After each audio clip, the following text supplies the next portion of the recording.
Сайн байцгаана уу? Хүүхдүүдээ та бүхэндээ өндрийн мэнд хүргэе. Санхүүгийн боловсруулалтын талаар ерөнхий ойлголтыг өгье. Хүүхдүүдээ мөнгийг зөвхөн өрөх биш, харин ухаалгаар зарцуулах, хадгалах, өсгөх 3 алхмыг сурахыг санхүүгийн боловсрол гэнэ.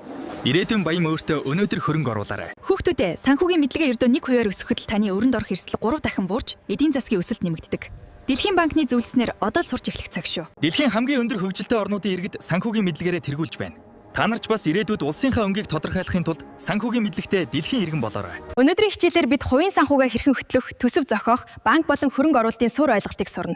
Мөнгө ухаалгаар удирдах ирээдүйн зорилгодоо хүрэхэд бэлэн үү? Хувь хүний санхүү гэдэг нь мөнгөө зөв удирдах сурахыг хэлнэ.